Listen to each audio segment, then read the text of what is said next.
Okay, this is a short introduction to Packet Tracer and how you can get it.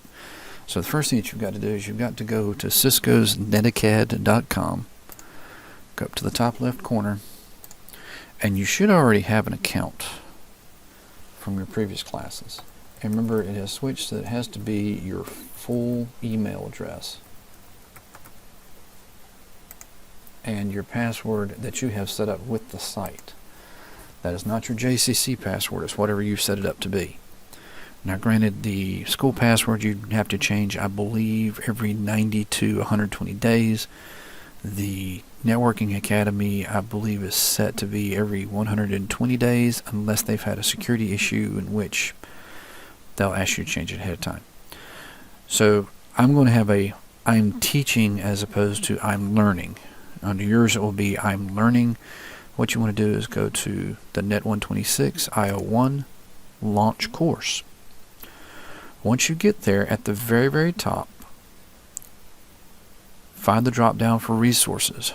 Go down to Packet Tracer Resources. Go to the download page.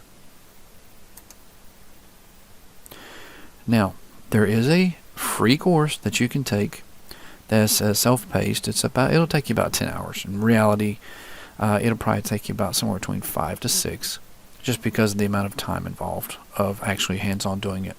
And it's a good prep for any of the courses that you see down there. But what you want to do is go down to the download portion. Now, there are 2 end-user agreements.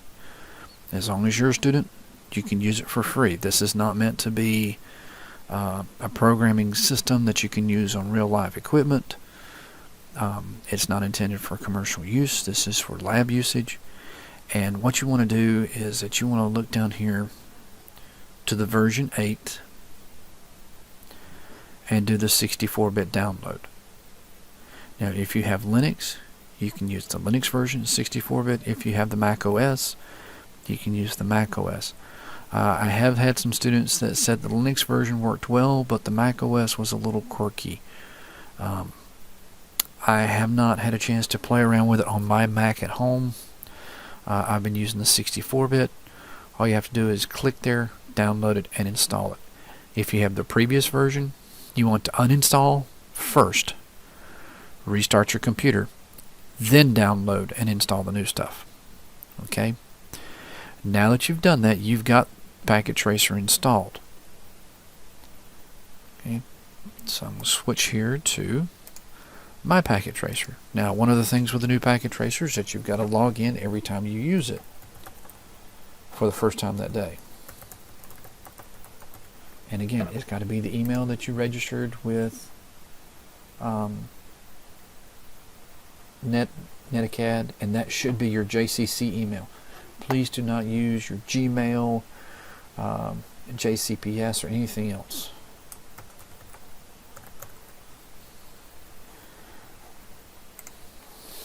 And for those of you who have smart browsers, it will not keep your password in there. Okay, give it just a second.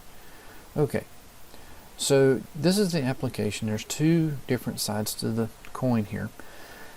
This is a blank workspace. In the center, you have the workspace that'll have your logical topology, which is what it's set for here, as you can see in the upper left-hand corner. If you want to switch to a physical topology, which you will in a couple of your packet tracers, you're going to follow the instructions a little differently. Also in the bottom right-hand corner, there are 2 different modes. There's real-time mode and there's simulation mode. Simulation mode allows you to slow down time